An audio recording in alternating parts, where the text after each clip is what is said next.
বইপাঠ by আইকে চ্যানেলে আপনাদের সকলকে স্বাগতম। আমরা পড়ছিলাম আমিনুল ইসলামের বিখ্যাত বই গল্পে গল্পে বিংশ শতাব্দী। আজকে 18তম পর্ব। বিংশ শতাব্দীর ইরান। বিংশ শতাব্দীর ইরানের শুরুটা হয়েছিল হালের গরু আর লাঙ্গল নিয়ে। একবিংশ শতাব্দীর সেই ইরান পারমাণবিক শক্তিধর এক উন্নত রাষ্ট্র। সে পরাশক্তি আমেরিকার সাথে চোখে চোখ রেখে কথা বলতে পারে। মধ্যপ্রাচ্যের ক্যান্সার খ্যাত ইসরায়েল একমাত্র ইরানকেই সমীহ করে চলতে বাধ্য হয়। পুরো বিংশ শতাব্দী জুড়ে ইরানের বুকে ব্যাপক পালাবদল ঘটেছে। আমরা ধীরে ধীরে সেই সব কাহিনী শুনব। ইরানকে নিয়ে গল্পে যাওয়ার আগে প্রথমেই প্রশ্ন জিজ্ঞেস করল মামুন, নিশ্চয়ই ইরানের ইতিহাস মানে সেই পশ্চিমা ডাকাতদের আগমন, লুটপাট, হত্যাযজ্ঞ এসব। কারণ তোমার সাথে আলাপ আলোচনা করে যা বুঝতে পারলাম তা হলো বিংশ শতাব্দীতে প্রত্যেকটা দেশ নিয়ে আলাপ করলেই সেখানে চলে আসবে ইউরোপীয় সাম্রাজ্যবাদীদের আনাগোনা। জারিফ বলল, তোমার ধারণা অনেকটাই ঠিক, তবে ইরানের ক্ষেত্রে সাম্রাজ্যবাদীদের ভূমিকা ছিল একটু অন্যরকম। ইরান একেবারে সাম্রাজ্যবাদীদের কলোনি হয়ে ওঠেনি। ইরানে একটা রাজবংশ ছিল, সেই রাজবংশ ইরানকে শাসন করত। ভারতবর্ষ, মিশর, নাইজেরিয়া, গানা এসব দেশগুলি যে অর্থে ব্রিটেনের কলোনি হয়েছিল সম্পূর্ণ পরাধীন হয়ে ইরান এরকম পরাধীন ছিল না। ইরানের কাজার রাজবংশ ইরানকে শাসন করত ব্রিটিশের আনুগত্য লালন করে। মামুন বলল, তার মানে ইরানের ক্ষেত্রে সাম্রাজ্যবাদী হলো ব্রিটিশরা। শুধু ব্রিটিশরা নয়, রাশিয়ানরাও এ ক্ষেত্রে ছিল ব্রিটিশের সহযোগী। জারিফের উত্তর, ইরান ছিল ব্রিটেন ও রাশিয়ার যৌথ প্রযোজনার ডাকাতির হালখাতা। ইরানকে নিয়ে ব্রিটেন ও রাশিয়ার যুদ্ধটা আন্তর্জাতিক রাজনীতির ইতিহাসে গ্রেট গেম নামে পরিচিত। এই দুটো শক্তি ইরানকে ভাগ করে খেতে চাইত, সরাসরি কোনো যুদ্ধে না জড়িয়ে। প্রথমেই ব্রিটিশকে নিয়ে আমরা আলোচনা শুরু করব। ইরানে ব্রিটিশ উপস্থিতি। ইরানকে নিয়ে ব্রিটেনের বাড়তি মনোযোগের একটা কারণ হলো ভারতবর্ষ দখল। ইংরেজরা যখন মোগলদের হটিয়ে ভারতবর্ষের শাসনভার নিতে যাচ্ছিল তখন দেখা গেল ভারতের রাজভাষা হচ্ছে ফার্সি। আমরা জানি আমাদের বাংলা ভাষার ব্যাকরণ ও অভিধান লেখার প্রাথমিক কাজটা করেছিলেন ইউরোপীয়রা। এ কাজটা ইংরেজরা করেছিল তাদের নিজেদের স্বার্থে। কারণ উপনিবেশটাকে ঠিকঠাক মতো শাসন করতে হলে নেটিভদের ভাষা আগে শিখতে হবে। ঠিক এই কারণে পুরো ভারতবর্ষের সমস্ত প্রশাসনিক কাজ, আগের দলিলপত্র সবকিছু ফার্সি ভাষায় হওয়াতে ব্রিটিশের কর্মকর্তাগণ ইরানে গিয়ে ফার্সি ভাষা শিখে ভারতবর্ষে আগমন করত। এভাবেই ইরানের সাথে ব্রিটেনের প্রথম যোগাযোগটা স্থাপিত হয় ভারতবর্ষকে কেন্দ্র করে। মনে রাখতে হবে, ইরানিরা ভারতবর্ষের লোকজনের মতো এত নরম আর বহিঃশত্রু দ্বারা শত শত বছর যাবৎ শাসিত হওয়া কোনো জাতি নয়। বরং ব্রিটেনের জন্মের আরও 1000 বছর আগে ইরানিরা ছিল দুর্ধর্ষ সাম্রাজ্যবাদী। খ্রিস্টের জন্মের আরও 500 বছর আগে ইরানে গড়ে উঠেছিল আকামেনিদ সাম্রাজ্য। বর্তমান মধ্যপ্রাচ্য, উত্তর আফ্রিকা, তুরস্ক, মধ্য এশিয়া এবং চীন, পাকিস্তান জুড়ে ছিল বিশাল আকামেনিদ সাম্রাজ্য। ইরানের ভূখণ্ডে গড়ে ওঠা পারসিক সাম্রাজ্যকে বলা হয় বিশ্বের বুকে গড়ে ওঠা প্রথম পরাশক্তি। তাই ইরানকে ভারতের মতো কলোনি বানাবার কথা ব্রিটিশরা চিন্তা করেনি। অষ্টাদশ ও ঊনবিংশ শতাব্দীতে ইরান অভ্যন্তরীণ সমস্যার কারণে জেরবার হলে ব্রিটেন ইরানে প্রভাব বাড়ানোর সাহস পায়। বহু রাজবংশ ঘুরে 1796 সাল থেকে ইরানে কাজার রাজবংশ ক্ষমতায়। 1800 সালের পর থেকে ইরানের অর্থনীতি স্থবির হয়ে পড়ে। ইরানের দুর্বল অর্থনীতির সুযোগে ব্রিটিশরা তাদের প্রতিপত্তি বাড়ানোর চিন্তা করে। এর আগে রাশিয়ার কাছে বেশ কিছু ভূখণ্ড হারিয়ে ইরান আফগানিস্তানের হেরাত ও কান্দাহার প্রদেশ দখল করতে চেয়েছিল। যেহেতু ভারতবর্ষে ব্রিটিশ শাসন তখন জাঁকিয়ে বসেছে, আফগানিস্তান একটা বাধা হয়ে দাঁড়িয়েছিল অন্য সব পরাশক্তির কাছে। ব্রিটিশরা নিজেরা যেরকম আফগানিস্তান দখল করতে পারেনি, তাই অন্যরা যাতে এটা দখল করে ব্রিটিশের সীমানাকে স্পর্শ করতে না পারে সেজন্য ব্রিটিশরা সজাগ ছিল। তাই ইরান আফগানিস্তানের হেরাত দখলের পায়তারা করলে ব্রিটিশের সাথে মুখোমুখি যুদ্ধান্দেহী অবস্থান তৈরি হয়। অবশ্য দুর্বল ইরান ব্রিটেনের সামান্য তৎপরতায় সন্ধি করতে বাধ্য হয়। 1857 সালে ইরান ব্রিটেনের মাঝে চুক্তি স্বাক্ষরিত হয়। নিজেদের ভুল স্বীকার করে ইরান হেরাত থেকে সৈন্য সরায়। এই ঘটনার পর থেকে ইরানে ব্রিটিশ উপস্থিতি আরও বৃদ্ধি পায় অর্থনৈতিক কারণে। দৈন্যদশায় জর্জরিত হয়ে কাজার বংশের শাসক নাসের আল দিন শাহ 1872 সালে জুলিয়াস ডি রয়টার্সের কাছে 2 লাখ পাউন্ডের বিনিময়ে ইরানের রেললাইন, সড়ক, বাঁধ ও খনিগুলো ইজারা দেন। ইনি সেই বিখ্যাত রয়টার্স, যার নামে পৃথিবী বিখ্যাত সংবাদ সংস্থা।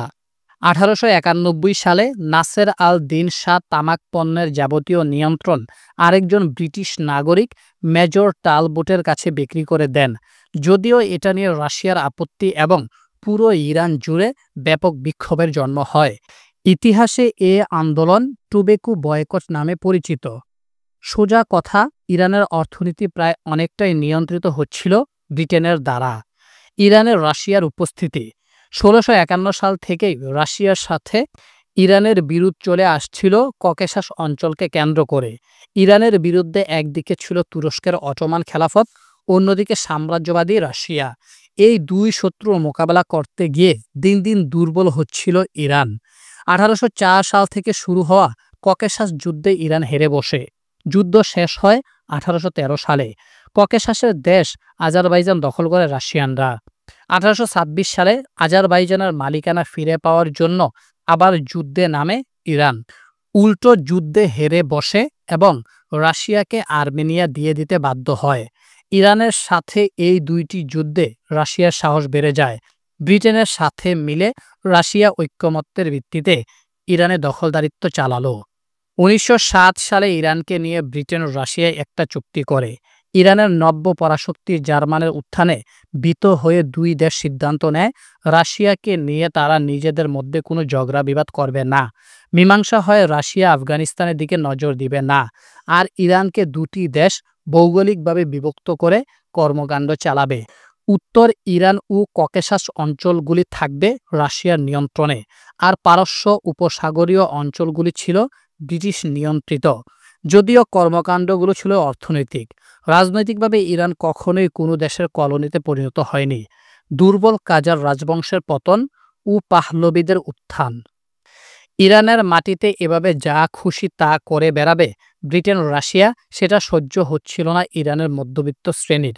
তারা আর একচেটিয়া রাজার শাসন মানতে পারছিল না। প্রতিনিধিত্বকারী পার্লামেন্টের দাবিতে 1905 সালে ইরানের সাংবিধানিক বিপ্লব সংগঠিত হয়। মধ্যবিত্তদের দাবির মুখে রাজার ক্ষমতা খর্ব করে ইরানের পার্লামেন্টে মজলিস চালু হয় 1906 সালে। কিন্তু হায়, পশ্চিমা পণ্ডিতদের কথা দাঁড় করে বলতে হয়, প্রাচ্য দেশে আবার গণতন্ত্র। মজলিস স্বাধীনভাবে চলতেই পারছিল না। একদিকে রাজার হস্তক্ষেপ, অন্যদিকে বিদেশি দুই প্রভু ব্রিটেন ও রাশিয়াকে মন খুশি রেখে চলতে হয়।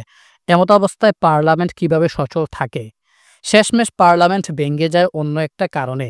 দুর্বল অর্থনীতিকে চাঙ্গা করার জন্য ইরানের পার্লামেন্ট 1911 সালে আমেরিকান অর্থনীতিবিদ উইলিয়াম মর্গান সুস্টারকে উপদেষ্টা হিসেবে নিয়োগ দেন। এই মার্কিন অর্থনীতিবিদ দেশের রাজস্ব ব্যবস্থাকে আমূল পাল্টে দেওয়ার উদ্যোগ নেন। এই ভালো উদ্যোগটা পছন্দ হলো না ব্রিটেন ও রাশিয়ার। তাদের তো দরকার দুর্বল ইরান, শক্তিশালী ইরান তাদের স্বার্থের বিরোধী। সুস্টারকে সরানোর জন্য ইরানের রাজা আহমেদ শাহকে চাপ দেয় ব্রিটেন ও রাশিয়া। রাজা আহমেদ শাহ এই দুই সাম্রাজ্যবাদী শক্তির দাবি মেনে সুস্টারকে সরিয়ে দেন ও পার্লামেন্ট মজলিস ভেঙে দেন। 1914 সালে প্রথম বিশ্বযুদ্ধ শুরু হয়। ব্রিটেন ও রাশিয়ার কাছে ইরান হয়ে ওঠে গুরুত্বপূর্ণ। অক্ষশক্তির দুই বন্ধুরাষ্ট্র জার্মানি ও তুরস্ক ইরান সীমান্তে সেনা পাঠায়। ইরানের সার্বভৌমত্ব বলতে কিছুই আর থাকলো না। যার মন চায় ইরানের ভিতর ঢুকে পড়ে সেনাবাহিনী নিয়ে। দুর্বল রাজা আহমদ শাহ কিছুই করতে পারেন না। 1917 সালে রাশিয়ার বিপ্লব ইরানের জন্য আশীর্বাদ হয়ে ওঠে। রাশিয়ার নেতা ভ্লাদিমির লেনিন রাশিয়ার সব সাম্রাজ্যবাদী নীতি পরিহার করে রাশিয়ার মূল ভূখণ্ডে ফিরে আসেন। প্রথম বিশ্বযুদ্ধকে সাম্রাজ্যবাদী কুকুরদের কামড়াকামড়ি হিসেবে অভিহিত করে যুদ্ধ থেকে সরে দাঁড়ায় রাশিয়া।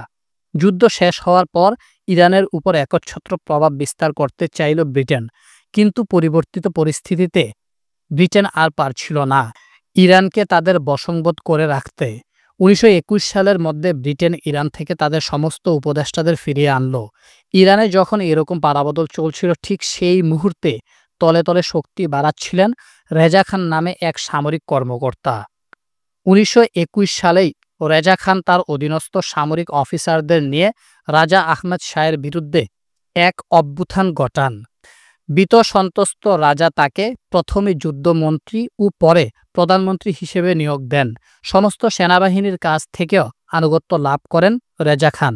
পার্শ্ববর্তী তুরস্কের কামাল আতাতুর্কের মতো স্বঘোষিত একনায়ক হওয়ার বাসনা জাগে রেজা খানের।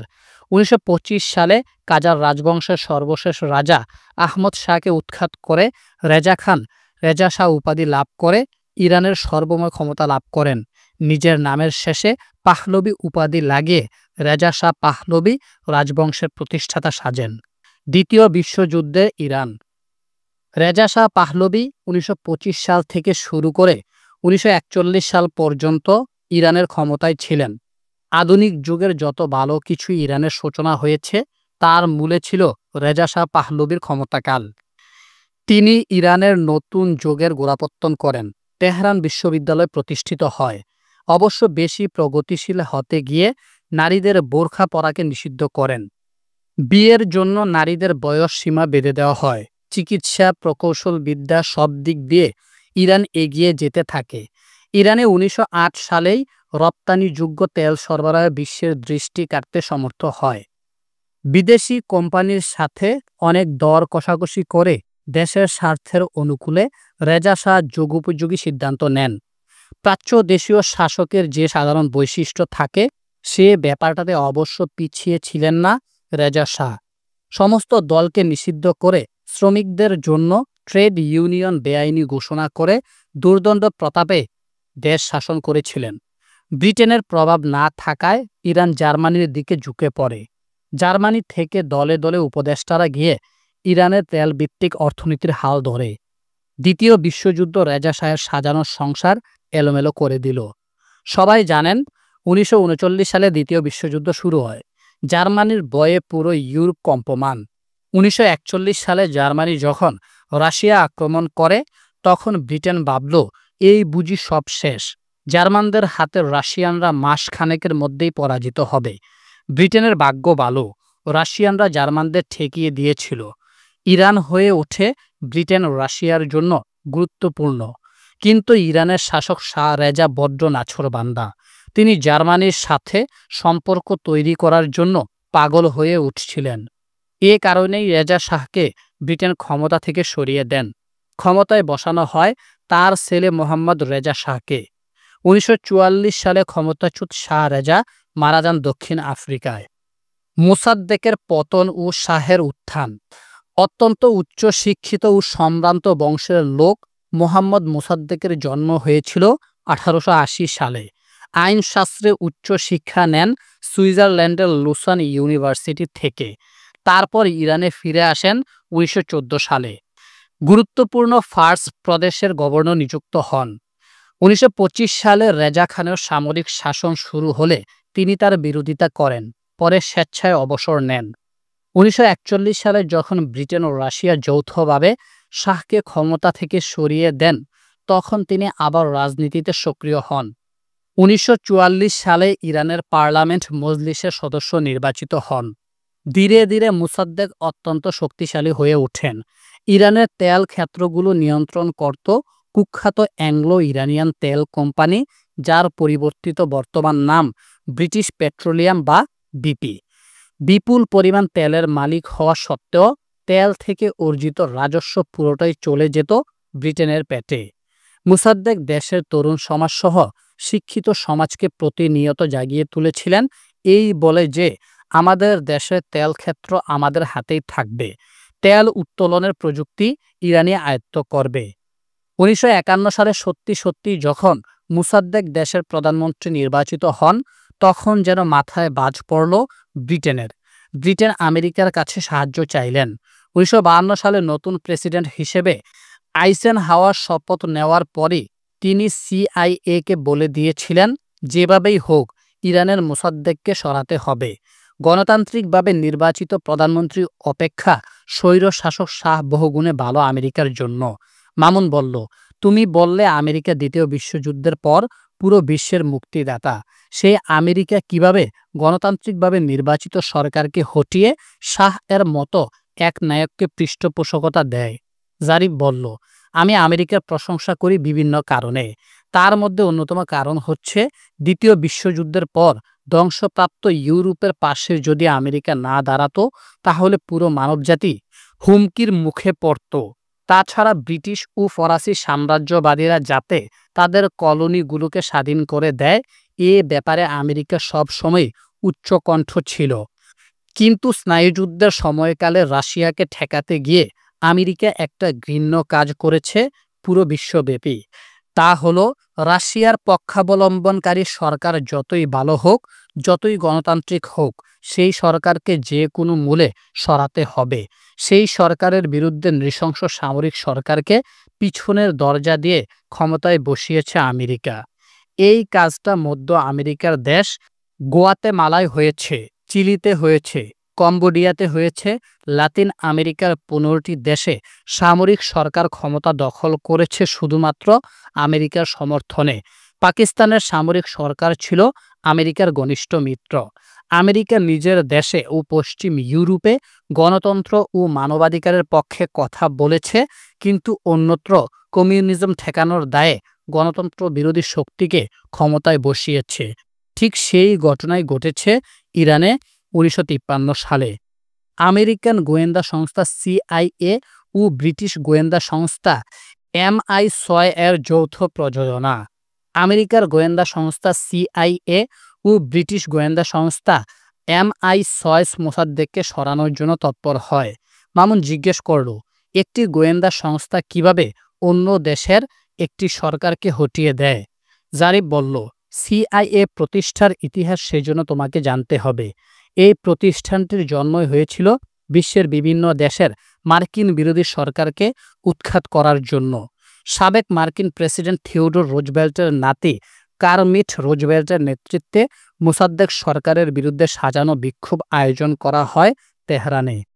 1953 সালের আগস্ট মাসের 19 তারিখ মোসাদ্দেক পদত্যাগ করতে বাধ্য হন। মোহাম্মদ রেজা শাহ পাহলভি ইরানের সর্বেসর্বা বনে যান। মোসাদ্দেককে ক্ষমতা থেকে হটানোর পর ইরান আমেরিকার সবচেয়ে ঘনিষ্ঠ মিত্রে পরিণত হয়। বিপ্লবের প্রথম 3 সপ্তাহ পরেই আমেরিকান সরকার $68 মিলিয়ন জরুরি সহায়তা তহবিল ঘোষণা করে ইরানের জন্য। পরবর্তী 10 বছরে সেই সাহায্যের পরিমাণ $1.2 বিলিয়ন ছড়িয়ে যায়। ক্ষমতায় এসে ইরান আমেরিকা, ব্রিটেন ও ফ্রান্সের সাথে একটি চুক্তি করে। রাষ্ট্রায়ত্ত তেল ক্ষেত্রগুলো 40% মালিকানা এসব দেশের কোম্পানিগুলোকে 25 বছরের জন্য দিয়ে দেওয়া হয়। গোলামি আর কাকে বলে? পর্ব 84, আমেরিকান তাবেদার রেজা শাহের শাসন। মোসাদ্দেকের পতনের পর ইরানের সর্বময় ক্ষমতার অধিকারী হন মোহাম্মদ রেজা শাহ। ইরান হয়ে ওঠে আমেরিকার সবচেয়ে ঘনিষ্ঠ মিত্র। মধ্যপ্রাচ্যের সবচেয়ে আধুনিক ও প্রগতিবাদী দেশ হিসেবে ইরান প্রতিষ্ঠিত হয়। 1963 সালে রেজা শাহ হোয়াইট রেভলিউশন শুরু করেন। ইরানে শুরু হয় ব্যাপক শিল্পায়ন, নগরায়ন ও পশ্চিমীকরণ। তেল বিক্রির টাকা থেকে ইরানের অর্থনীতির গতি সঞ্চার হয়। কিন্তু মনে রাখতে হবে, ইরান যতই আমেরিকার মিত্র হোক না কেন, চলনে বলনে ইরানের শাহ ছিলেন অত্যন্ত স্বৈরাচারী। আর কে না জানে, আমেরিকা তার স্বার্থের অনুকূলে থাকলে যে কোনো স্বৈরাচারকে কোলে নিতে দ্বিধাবোধ করে না। মুখে গণতন্ত্র ও মানবাধিকারের কথা বলে ফেনা তুলবে আমেরিকা, কিন্তু অজস্র স্বৈরাচার আমেরিকা ছত্রছায়ায় লালিত পালিত হচ্ছিল দশকের পর দশক। প্রেসিডেন্ট রিচার্ড নিক্সন 1972 সালের মে মাসে ইরান সফর করেন। প্রতিবেশী ইরাকের বিরুদ্ধে যে কোনো হুমকি মোকাবেলায় আমেরিকা পাশে থাকবে এ অঙ্গীকার ব্যক্ত করেন মার্কিন প্রেসিডেন্ট। ইরানের ইসলামী বিপ্লব। 1978 সালের 8 সেপ্টেম্বর ইরানের শাসক রেজা শাহ পাহলভি ইরান জুড়ে সামরিক আইন জারি করেন। কিন্তু শাহের বিরুদ্ধে ইরানের সর্বস্তরের মানুষ অসন্তুষ্ট হয়ে পড়ল। 1978 সালের নভেম্বর মাসের 5 তারিখ থেকে ইরানের রাজপথ উত্তপ্ত হয়ে ওঠে। ছাত্র জনতা পথে নেমে পড়ে। লাখ লাখ ইরানি জনতা শাহের পতনের দাবিতে স্লোগান তোলে। বিস্ফোরণমুখ পরিস্থিতি দেখে পরের দিন ৬ নভেম্বর ইরানের টেলিভিশনে ভাষণ দেন। প্রতিবাদকারীদের প্রতি তিনি একাত্মতা ঘোষণা করেন। কিন্তু শাহের মিষ্টি কথায় তুষ্ট হতে রাজি নয় ইরানিরা। পরিস্থিতি এমন হলো যে জনতা রাস্তা থেকে কোনো মতেই সরতে রাজি নয়। ১৯৭৮ সালের ডিসেম্বরের ২ তারিখ থেকে শুরু হওয়া পবিত্র মুহররম মাসেও জনতা কারফিউ চলল পুরো ইরান জুড়ে। ইরানের শাহ বুঝতে পারলেন তার বিদায়ের দিন সমাগত। নতুন বছর ১৯৭৯ সালের ১৬ জানুয়ারি ইরান থেকে মিশরে চলে গেলেন। যাওয়ার আগে তিনি সাপুর বখতিয়ারকে প্রধানমন্ত্রী নিযুক্ত করে যান, যাতে করে তিনি ফ্রান্সের নির্বাসিত আয়াতুল্লাহ খোমেনির সাথে দর কষাকষি করে টিকে থাকতে পারেন। ইরানের শাহ চেয়েছিলেন ক্ষমতা যাতে কোনো মতেই কট্টরপন্থী শাহের কাছে না যায়। সাপুর বখতিয়ার আয়াতুল্লাহ খোমেনিকে ইরানে আসার অনুরোধ জানান। ১৯৭৯ সালের ফেব্রুয়ারি মাসের ১ তারিখ খোমেনি ইরান আসলেন। খোমেনির জন্য আবেগে ভাসল পুরো ইরান। কিন্তু শাহের নিয়োজিত প্রধানমন্ত্রীর সাথে কাজ করতে নারাজ খোমেনি। তিনি তার নিজের পছন্দের লোক মেহেন্দি বাজারগানকে প্রধানমন্ত্রী নিযুক্ত করেন। ফেব্রুয়ারি মাসের ১১ তারিখ ইরানের সেনাবাহিনী জানিয়ে দিল তারা আর প্রধানমন্ত্রী সাপুর বখতিয়ারের নির্দেশ মানবে না। পতন ঘণ্টা বেজে গেল সাপুর বখতিয়ারের।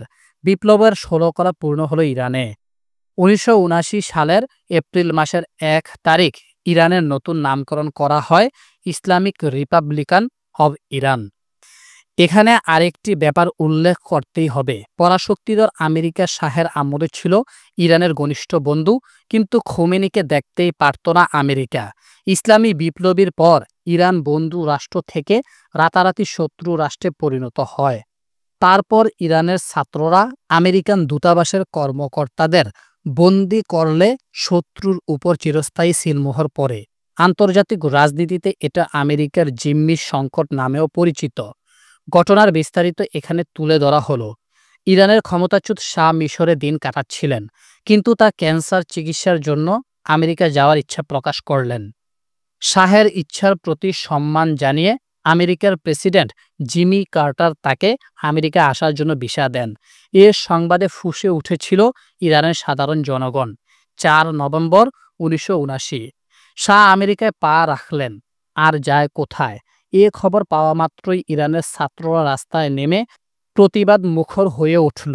কিন্তু সমস্যা হলো, মনের জাল মেটানোর রাস্তা কোথায়? ইরানের ছাত্ররা কাকে আক্রমণ করবে কিংবা কার উপর প্রতিশোধ নিবে? অবশেষে ঘৃণ্য পথ বেছে নিল ইরানের ছাত্র জনতা। আন্তর্জাতিক আইন অনুযায়ী একটা দেশে দূতাবাস অন্য কোনো দেশে অবস্থিত হলেও অবস্থানকারী দেশের কোনো আইন কানুন কিংবা সার্বভৌমত্ব দূতাবাসের উপর প্রযোজ্য নয়। ইরানে তখনও আমেরিকান দূতাবাস ছিল। আইন অনুযায়ী সে দূতাবাস আমেরিকার সম্পত্তি, তাই সেখানে ইরানের কোনো নিয়মকানুন প্রযোজ্য নয়। ইরানের ছাত্ররা সব রাগ গিয়ে ঝাড়ল আমেরিকান দূতাবাসের উপর। দূতাবাসে প্রবেশ করে ব্যাপক ভাঙচুর করলেন, আসবাবপত্র তছনছ করলেন আর ছিনিয়ে নিয়ে গেলেন ৬৬ জন কর্মকর্তা কর্মচারীকে। শুরু হলো দূতাবাসের জনবল নিয়ে জিম্মি তৎপরতা। ৬৬ জনের মধ্য থেকে পরবর্তীতে ১৩ জনকে ছেড়ে দেওয়া হলো, কারণ এদের মধ্যে কয়েকজন মহিলা ছিলেন, কয়েকজন অন্য দেশের নাগরিক ছিলেন। খোমেনি বলেছিলেন এরা আমেরিকার আগ্রাসনের শিকার। স্বাস্থ্যগত সমস্যার কারণে আরও একজনকে পরবর্তীতে ছেড়ে দেওয়া হয়। ৫২ জনকে জিম্মি করে ইরানের খেলা শুরু হলো। ইতিমধ্যে নতুন বছর ১৯৮০ সাল চলে এলো। সে বছর আমেরিকার সাধারণ নির্বাচন। আমেরিকার লোকজন দেখল জিমি কার্টার অযোগ্য ও ব্যর্থ। তিনি আমেরিকান দূতাবাসে নিরাপত্তা দিতে পারেন না। আমেরিকান মিডিয়া জিমি কার্টারকে সাপ সাপান্ত করতে লাগলো। জিমি কার্টার দেখলেন এই ইস্যুতে কেন্দ্র করে তিনি হারতে চলেছেন। তিনি যে কোনো উপায়ে জিম্মি উদ্ধারে তৎপরতা চালালেন, সামরিক উপায় বেছে নিলেন। ১৯৮০ সালের এপ্রিল মাসে অপারেশন ঈগল ক্ল নাম দিয়ে তিনি একটি বাহিনী তৈরি করলেন, যাদের কাজ হবে তুমুল অভিযানের মাধ্যমে জিম্মিদেরকে ইরানের মাটি থেকে নিয়ে আসা। কাজটা ঝুঁকিপূর্ণ হলেও জিমি কার্টার করতে চাইলেন, কিন্তু হায়, জিমি কার্টারের কপাল খারাপ। মরুজ্বরের কবলে পড়ে অপারেশন পরিচালনাকারী বিমান। ৮ জন দুর্ধর্ষ কমান্ডারের মৃত্যু। নভেম্বরে মার্কিন প্রেসিডেন্ট নির্বাচন, জিমি কার্টারের অবস্থা জঘন্য। বাস্তবে হলো তাই। বিপুল ভোটে জিমি কার্টারকে হারিয়ে ক্ষমতায় আসলেন রিপাবলিকান প্রার্থী রোনাল্ড রিগ্যান। রোনাল্ড রিগ্যানের প্রধান নির্বাচনী প্রতিশ্রুতি ছিল শপথ নিয়েই তিনি জিম্মি উদ্ধার করবেন। এটা হবে তার প্রথম কাজ। ২১ জানুয়ারি ১৯৮১ রোনাল্ড রিগ্যান ক্ষমতা নেওয়ার কয়েক ঘন্টা পরেই জিম্মিদের মুক্ত করে দেয় ইরান। ৪৪৪ দিন পর মুক্তির স্বাদ পায় কূটনীতিকরা। কেউ কেউ মন্তব্য করেন, ইরানের শাসক গোষ্ঠীর সাথে মাথা নত করে রিগ্যান তাদের সব দাবি মেনে নিয়েছিলেন গোপনে, তাই রিগ্যান সফল হয়েছিলেন।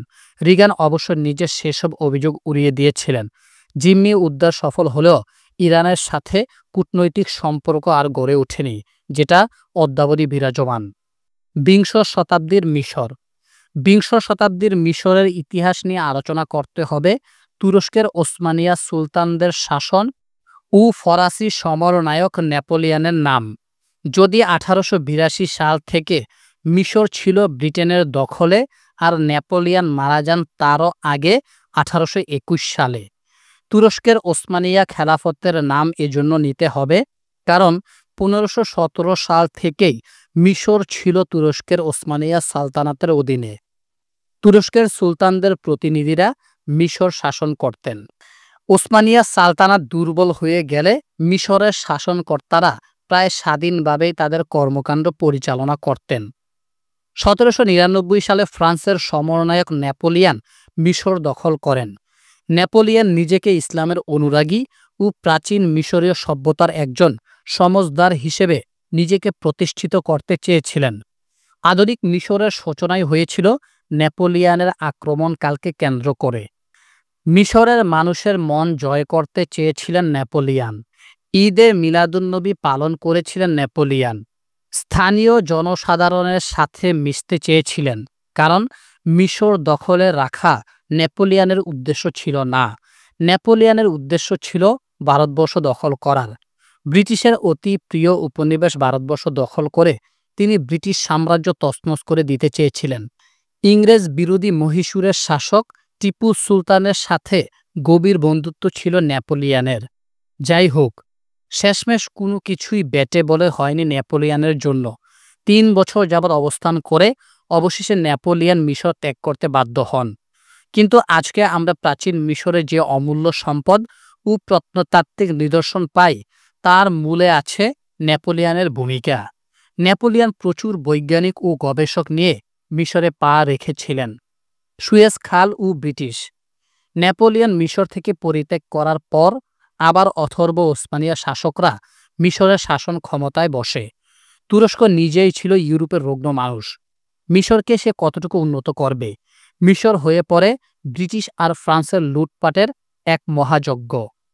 ১৮৬৯ সালে সুয়েজ খালের উদ্বোধন করা হলে বিশ্ব বাণিজ্যে মিশরের গুরুত্ব আরও বেড়ে যায়। এর আগে ইউরোপ থেকে ভারতে আসতে হলে পুরো আফ্রিকা মহাদেশ ঘুরে আসতে হতো। সমুদ্র পথে ইউরোপ থেকে ভারতবর্ষের মোট দূরত্ব ছিল ১৯,৮০০ কিলোমিটার, কিন্তু সুয়েজ খাল দিয়ে সে দূরত্ব দাঁড়ায় ১১,৬০০ কিলোমিটার। ১৮৭৫ সালে সুয়েজ খালের ৪৪% মালিকানা কিনে নেয় ব্রিটিশ সরকার, বাকি মালিকানা ছিল ফ্রান্সের। এদিকে অথর্ব অটোমান শাসকরা ব্রিটেন আর ফ্রান্স থেকে প্রচুর অর্থ ধার করেন। ১৮৭৬ সালে মিশর হয়ে পড়ে পুরোপুরি দেউলিয়া। ১৮৮২ সাল থেকে মিশর হয় ব্রিটেনের প্রটেক্টরেট বা আশ্রিত রাজ্য।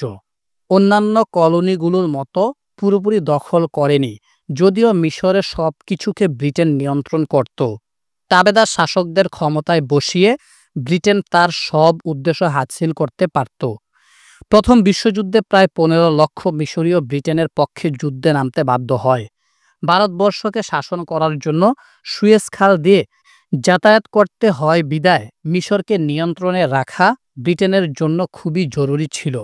মামুন জিজ্ঞেস করল, মিশরের উপর ব্রিটেনের এই নিয়ন্ত্রণের ফলে ফ্রান্স কি অসন্তুষ্ট হয়নি?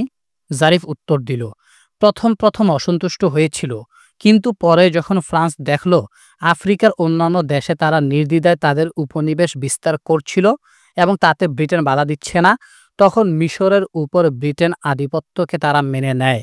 হাজার হোক, দুই ডাকাত যদি মিলেমিশে না চলে তাহলে তো আরামসে লুটপাট করা যাবে না। প্রথম বিশ্বযুদ্ধের পর মিশরের স্বাধীনতার ডাক পড়ে। মিশরের স্বাধীনতা আন্দোলনের সোচ্চার কণ্ঠ ছিলেন জগলুল পাশা। তার নেতৃত্বে ওয়াফদ পার্টি গড়ে ওঠে। কারারুদ্ধ হন জগলুল পাশা। জনমতের চাপে ব্রিটিশ সরকার তাকে মুক্তি দেন এবং ১৯১৯ সালে প্যারিস শান্তি সম্মেলনে জগলুল পাশা মিশরের প্রতিনিধিত্ব করেন। তাবেদার রাজতন্ত্র ও একনায়ক নাসেরের উত্থান। ১৯২২ সালে মিশরীয়রা স্বাধীনতা ঘোষণা করে। সাম্রাজ্যবাদী ব্রিটিশ সরকার চাপে পড়ে নামমাত্র স্বাধীনতা দেয় মিশরকে। ফুয়াদ পাশাকে রাজা হিসেবে ঘোষণা করে মিশরের সিংহাসনে বসায় ব্রিটেন। মিশরে চালু হয় গোজামির শাসন। ব্রিটেন না পারে মিশরকে স্বাধীনতা দিতে, না পারে দখলে রাখতে। ১৯৩৬ সালে ফুয়াদ পাশার মৃত্যু হয়। সিংহাসনে বসেন তার ছেলে ফারুক। এসব অথর্ব রাজাদের অধীনে কিছুদিন পর পর প্রধানমন্ত্রীর পদে বসে আরও অথর্বরা। দ্বিতীয় বিশ্বযুদ্ধ শুরু হলে জার্মানি মিশর দখল করার হুমকি দেয়।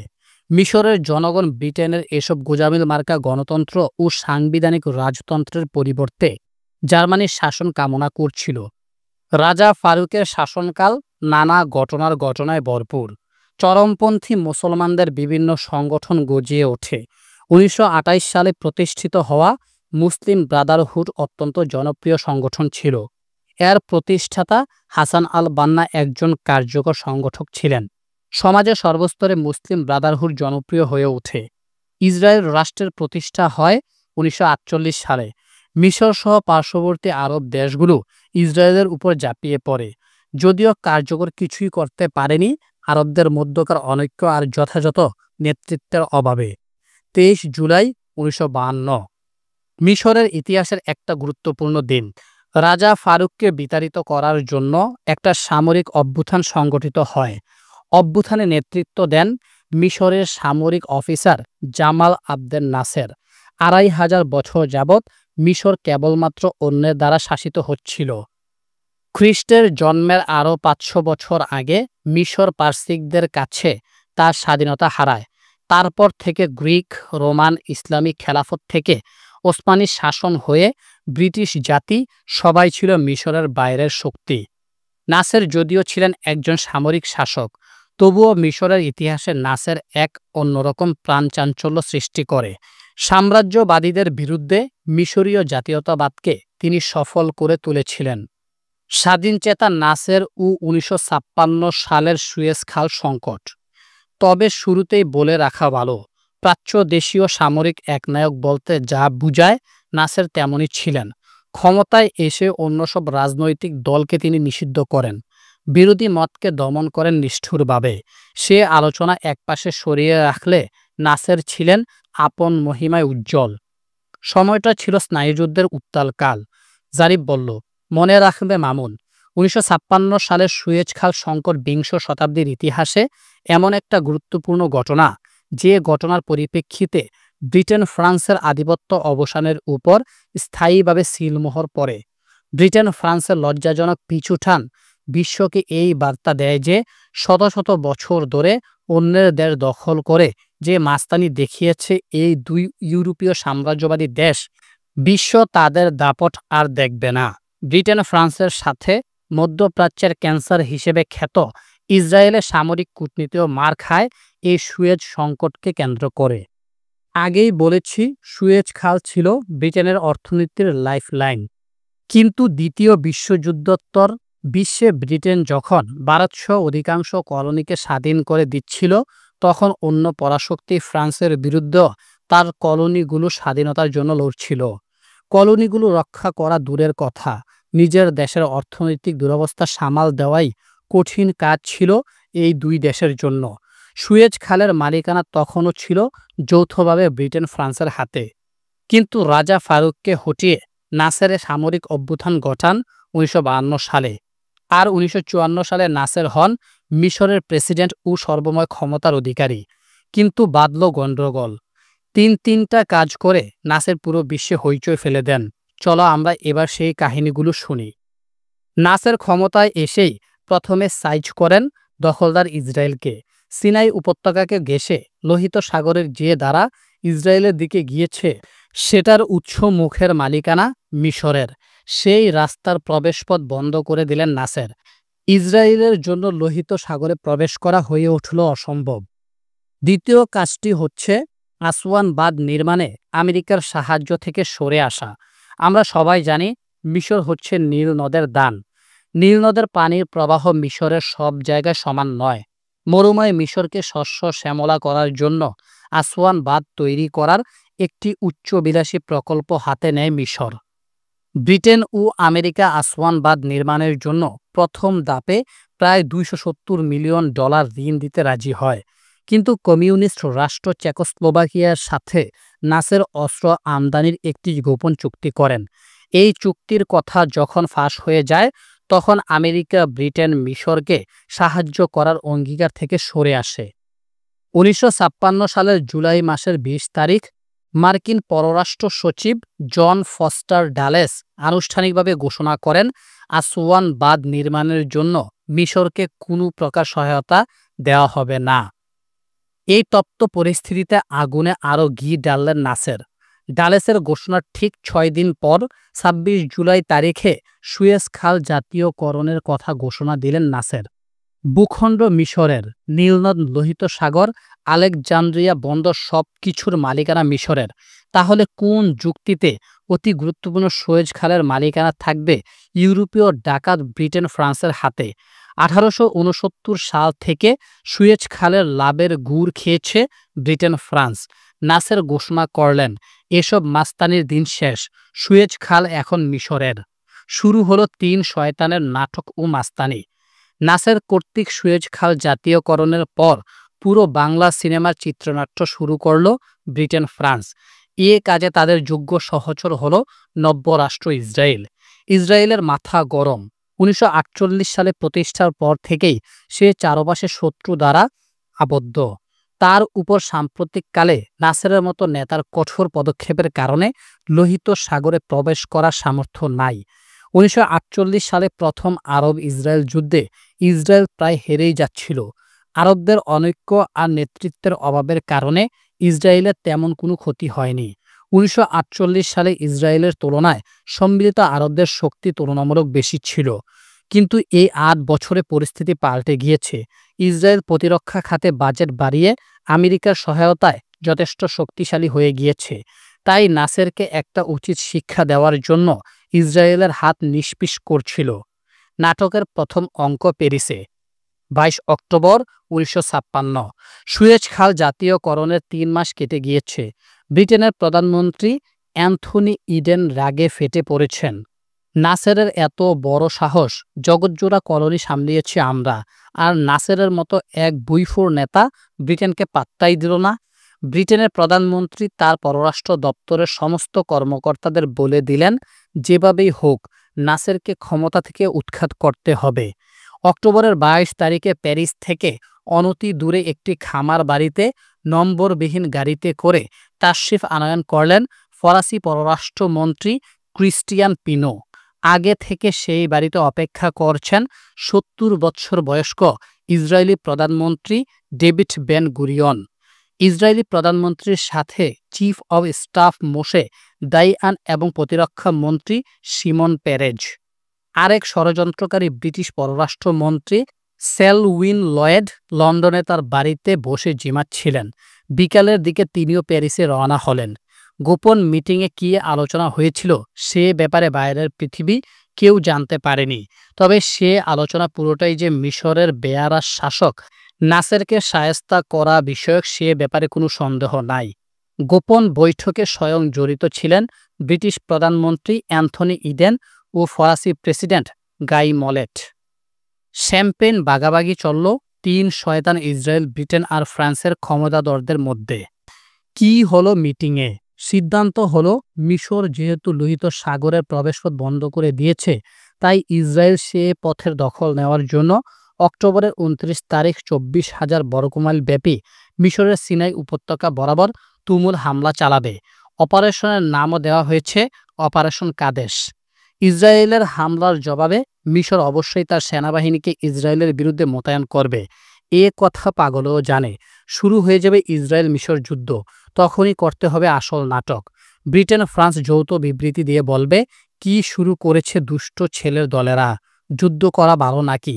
সুয়েজ খালের মতো এত গুরুত্বপূর্ণ এলাকায় যুদ্ধ করে কেউ? বোকা ছেলের দল। তাড়াতাড়ি ইসরায়েল আর মিশরকে যুদ্ধবিরতি করতে বলা হবে। ইসরায়েল বিদ্যুৎ গতিতে মিশরের সিনাই উপত্যকার অনেকটা দখল করবে। দখলদার ইসরায়েলদের নিয়ে মিশর যখন ব্যস্ত থাকবে, তখন ব্রিটেন ফ্রান্স আলটিমেটাম দিবে উভয় পক্ষকে।